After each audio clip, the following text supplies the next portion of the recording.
So hello everyone, welcome है आप लोग का एक न्यू लेक्चर में। तो पिछले लेक्चर में हम लोग ये देख चुके थे कि ट्रांसपोज ऑफ मैट्रिक्स क्या होता है। ठीक है, तो देखो यार, ट्रांसपोज ऑफ मैट्रिक्स ना बहुत ही ज़्यादा इम्पोर्टेंट है, क्योंकि अगर आप यहाँ पे अभी जैसे आगे हम लोग पढ़ेंगे symmetric matrix, skew symmetric matrix and और भी जो आगे बहुत ही ज़्यादा यूज है इसका ट्रांसपोज ऑफ मैट्रिक्स का। बट ये है बहुत इजी लेकिन बहुत ही ज़्यादा यूजफुल है। ठीक है, आगे जो क्वेश्चन हम लोग करेंगे क्वेश्चन में बहुत ही ज़्यादा यूज होता है। तो अभी हम लोग क्या करेंगे, हम लोग पिछले लेक्चर में सीख चुके थे कि ट्रांसपोज ऑफ मैट्रिक्स क्या होता है, क्या मीनिंग है ट्रांसपोज का।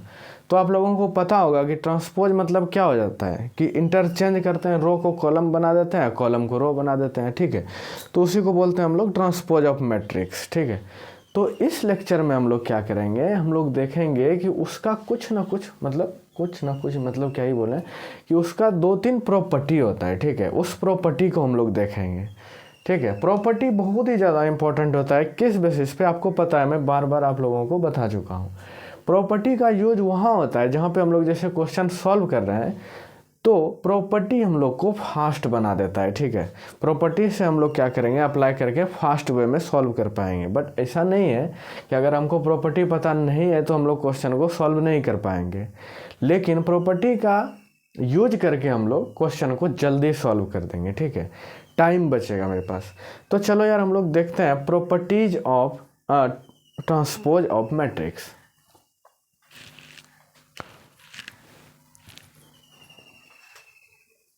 यहाँ पे विजिबल होगा या properties of transpose of matrix. और ये बहुत ही ज़्यादा यार इम्पोर्टेंट होगा, इम्पोर्टेंट है, आपको याद रखना है। ठीक है, रिमेंबर करना है, रिमेंबर आपको होना चाहिए, प्रॉपर्टी याद होना ही चाहिए। ठीक है, क्योंकि यार प्रॉपर्टी का यूज करके हम लोग फास्ट बन सकते हैं। ठीक है, तो आपके पास चलिए प्रॉपर्टी हम लोग देखते हैं। पहला प्रॉपर्टी क्या है कि देखो, फर्स्ट प्रॉपर्टी जो है वो है a प्लस बी का पूरा का ट्रांसपोज मेरे पास है, अगर होगा मेरे पास, अगर इस तरह से दिया हुआ तो हम लोग ऐसे इसको लिख सकते हैं, a का ट्रांसपोज प्लस b का ट्रांसपोज, ऐसे लिख सकते हैं। इस प्रॉपर्टी को आप लोग याद रखेंगे। ठीक है, बहुत ही ज़्यादा यूज होगा आगे के क्वेश्चन में। ठीक है, इसका प्रूफ यार, प्रूफ हम लोग कर सकते हैं। आपको पता है मैट्रिक्स मान के चलेंगे, ए मैट्रिक्स है आई जे, बी मैट्रिक्स को भी मान के चलेंगे, उस तरह से चेंज करके हम लोग प्रूफ कर लेंगे। ठीक है, बट प्रूफ का नीड नहीं है यार, इसलिए मैं नहीं करा रहा हूँ, वो बिल्कुल ही टाइम आपका खाएगा। अगर आपको प्रूफ चाहिए ना तो आप बुक में देख लें, बहुत ही ईजी प्रूफ है। जैसे ए हम लोग अभी मैट्रिक्स मानेंगे, जैसे देख लो यार, ऐसे हम लोग प्रूफ कर सकते हैं। जैसे ए एक मैट्रिक्स मानते हैं आई जे, और इसका हम लोग ट्रांसपोज करेंगे तो ये क्या बन जाएगा, ए जे आई बन जाएगा। ठीक है, इस तरह से हम लोग प्रूफ कर पाएंगे इसका।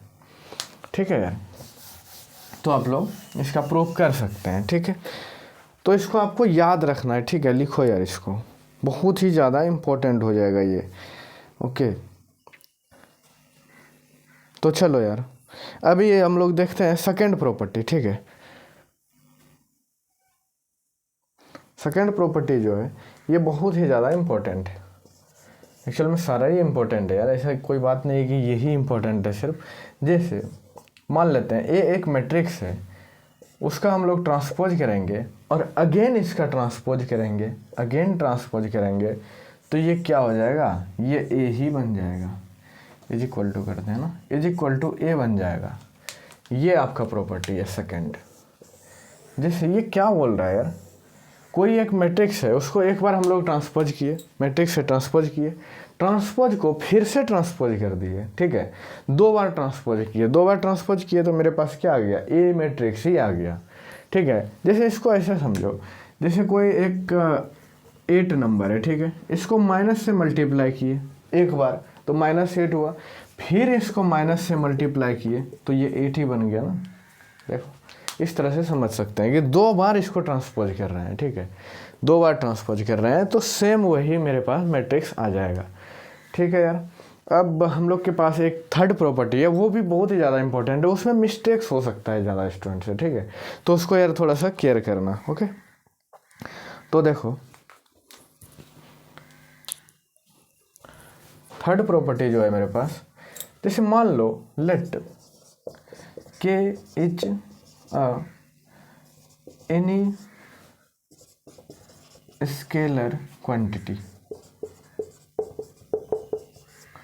के मान लिया हम लोग कोई भी स्केलर क्वांटिटी है। अब क्या करते हैं, के इंटू ए कोई एक क्या है मैट्रिक्स है, इसका हम लोग पूरा का ट्रांसपोज कर रहे हैं।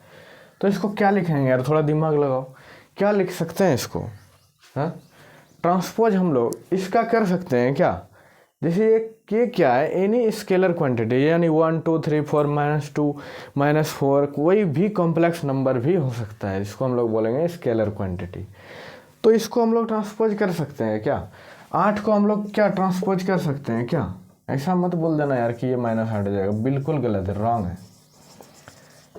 क्योंकि ट्रांसपोज का मतलब अभी हम लोग क्या सीखे हैं, रो को कॉलम बनाएंगे, कॉलम को रो बनाएंगे, इसमें क्या दिख रहा है आपको, 8 को अगर आप मैट्रिक्स भी मानो तो 8 को आप एक ही रो है एक ही कॉलम है, इसको क्या ही कर सकते हो, 8 ही रहेगा ना, कुछ भी करो यार, कुछ भी करो ये 8 ही रहेगा, ठीक है। एक एलिमेंट को आप कोई भी ऑपरेशन लगाओ कोई फ़र्क नहीं पड़ने वाला है, ठीक है। तो अगर आप वैसे भी सोचो तो भी इसमें कोई डिफरेंस नहीं आएगा। तो हम लोग इसको क्या लिखेंगे, सिंपली के से मल्टीप्लाई हो जाएगा और ए का ट्रांसपोज लिख देंगे। ये बहुत ही ज़्यादा इंपॉर्टेंट है यार, बहुत आदमी ना क्या करता है, अगर थ्योरेटिकल क्वेश्चन आता है तो अगर थ्योरी में आपसे पूछा जाता है ऑब्जेक्टिव क्वेश्चन में कि what is the transpose of K into what is the transpose is equal to K A, तो बहुत आदमी ऑप्शन में अगर ये रहेगा के ट्रांसपोज ए ट्रांसपोज तो वो क्या करेगा, चूज कर लेगा के ट्रांसपोज ए ट्रांसपोज, ठीक है। तो ये थोड़ा सा ना यहाँ पे कॉन्सेप्चुअल हो जाता है, तो इसको आपको ध्यान में रखना है, ठीक है। देखो इस पे ऐसे क्वेश्चन बन सकता है, मैं अभी क्वेश्चन बना करके भी एक दिखा देता हूँ। देखो अगर आपसे ऐसे पूछता है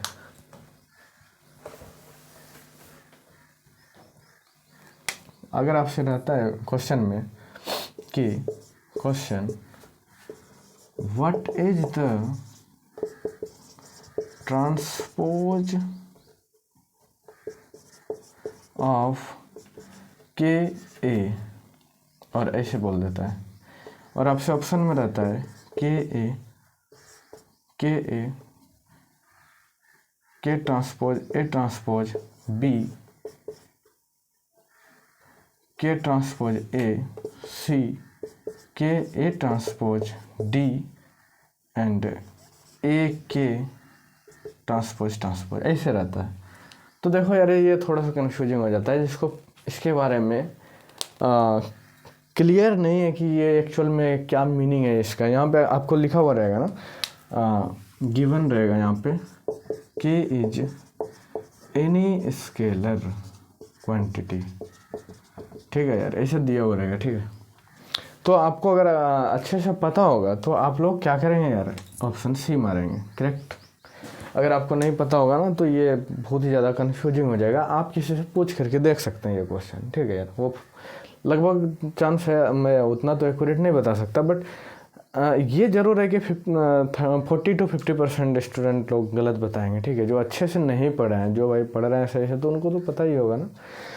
जो ऊपर से बहुत जगह पढ़े होंगे तो उनको ये सब चीज़ें, थ्योरेटिकल अगर नहीं पढ़े होंगे ना तो ये सब थोड़ा सा दिक्कत क्रिएट करेगा, ठीक है यार।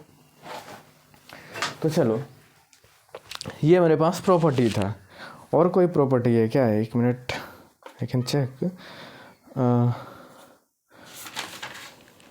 नो। तो आपके पास ना 3 ये प्रॉपर्टी है, तीनों ही बहुत ही ज़्यादा इंपॉर्टेंट है भाई। तो तीनों को आपको ना याद रखना है भाई, ठीक है, पूरी तरह से आपके दिमाग में हमेशा याद रहना चाहिए, ठीक है। अगर याद नहीं रहता है ना तो आपसे बहुत ही ज़्यादा मिस्टेक होगा। ये सब प्रॉपर्टी का ना बहुत ही ज़्यादा यूज है एक्चुअल में। एक बार मैं फिर से आप लोगों को एक चीज़ बता देता हूँ कि जैसे मान लो let A is a matrix of order m × n, then find transpose. तो इसका ट्रांसपोज हम लोग कैसे लिखेंगे, देखो तो इसका ट्रांसपोज कैसे लिखेंगे। आई होप कि आपको ना बहुत ही अच्छे से हम लोग पिछला लेक्चर जो बताए थे ना ट्रांसपोज के बारे में, उसका ध्यान में होगा वो लेक्चर पूरी तरह से, ठीक है। तो चलो यार इसको हम लोग कैसे लिखते हैं एक बार फिर से बता देते हैं कि Aij एक मैट्रिक्स है m क्रॉस n का। अगर हम लोग इसका ट्रांसपोज लेंगे तो ये क्या बन जाएगा, Aj और इसका ऑर्डर चेंज हो जाएगा, n क्रॉस m हो जाएगा। ऑर्डर चेंज हो जाता है बाई ट्रांसपोज में, ठीक है, क्योंकि रो मेरा कॉलम बन चुका है और कॉलम मेरा रो बन चुका है। ये आपको ध्यान में रखना है, बहुत ही ज़्यादा इंपॉर्टेंट है भाई। एक्चुअल में ट्रांसपोज का मीनिंग सबको पता होता है, ठीक है, और वो कर लेते हैं, ट्रांसपोज करना सबको आता है, बट ये सब थ्योरेटिकल चीज़ें बहुत लोगों को पता नहीं होता है, ठीक है। तो आपको ये सब थ्योरी जो है ना ये सब थोड़ा सा ध्यान में रखना है, क्योंकि ना अच्छा क्वेश्चन जो बनता है ना वो थ्योरेटिकल बनता है, वो न्यूमेरिकल डाटा को यूज नहीं करेगा, क्योंकि न्यूमेरिकल डाटा यूज करने के बाद ना क्वेश्चन थोड़ा सा देखने में इजी लगने लगता है। इसीलिए अच्छा क्वेश्चन जब भी आप देखेंगे बुक में तो वो थ्योरेटिकल क्रिएट रहता है, ठीक है। तो ना इन सब मीनिंग को थोड़ा सा ध्यान में रखना है, ठीक है। आता सबको है कि रो को कॉलम में बदलो, कॉलम को रो में बदलो, उतना सबको आता है, बट थ्योरेटिकल अगर ये सब कोई देख लेगा ना एक्सप्रेशन तो मतलब वो थोड़ा सा ना ये हो जाता है, ठीक है। तो यार इस तरह का ना थ्योरेटिकल थोड़ा सा केयर करके चलना, उससे ना आपको एग्ज़ाम में बहुत ही ज़्यादा आसानी होगा। तो चलो इस लेक्चर को ना यार यहीं पे एंड करते हैं, और ये टोटली डेडिकेटेड था property of transpose of matrix पे, ठीक है, क्योंकि ये थोड़ा सा इम्पोर्टेंट था और मैं चाह रहा था कि अगला लेक्चर जो आए वो सिमेट्रिक स्क्यू सिमेट्रिक हो, वो डिफरेंट हो जाए थोड़ा सा, क्योंकि वो इसका यूज करके वो मतलब बनाए, ठीक है। तो इसलिए यार मैं इसको बता रहा था। तो आपके लिए टास्क क्या है, आपको ना रिवीजन करते रहना है प्रॉपर वे में, ठीक है, डेली बेसिस पे रिवीजन करना है, क्योंकि रिवीजन ना यार स्टडी से कभी कभी ना थोड़ा सा ज़्यादा ही इम्पोर्टेंट हो जाता है, ठीक है। क्योंकि यार आप पूरा स्टडी कर चुके हैं और आपका रिवीजन नहीं है ना तो वो वेस्ट है सारा का सारा स्टडी, ठीक है। अगर आप रिवीजन प्रॉपर वे में करते हैं तो स्टडी के साथ रिवीजन अगर आप करते हैं ना तो वो सबसे ज़्यादा मीनिंगफुल होता है आपके लिए। इसलिए मैं बार बार बोलता हूँ ना कि रिवीजन यार करते रहो, रिवीजन बहुत ही ज़्यादा इंपॉर्टेंट है। रिवीजन नहीं करने के बाद ना आपका स्टडी वेस्ट जाएगा, ठीक है यार। और आपका ये टास्क है कि आपको ना थोड़ा सा यार देखो अपने दोस्तों को ना शेयर करना है, ठीक है, इस चैनल को, क्योंकि हम लोग ऐसे ही मतलब पढ़ा रहे हैं थोड़ा सा अपना एंजॉयमेंट के लिए, हमको अच्छा लगता है इसलिए पढ़ाते हैं, और कोई रीज़न नहीं है, ठीक है भाई। और देखो, और आप वीडियो को लाइक ज़रूर करें, ठीक है यार, लाइक नहीं करते, और कमेंट करें, आपको जो भी प्रॉब्लम होता है ना आप कमेंट करें, ठीक है। मेरा व्हाट्सअप नंबर भी है, उस पर आप लोग व्हाट्सअप कर सकते हैं कोई प्रॉब्लम होता है तो, या फिर आप यूट्यूब में जो दिया हुआ है कमेंट सेक्शन नीचे उसमें कमेंट कर सकते हैं, ठीक है। और वीडियो को लाइक करते जाएँ, ठीक है, अपना फीडबैक ज़रूर दें। तो चलो इस लेक्चर को यहीं पे एंड करते हैं, आप लोग अच्छे से पढ़ रहे होंगे, ठीक है यार।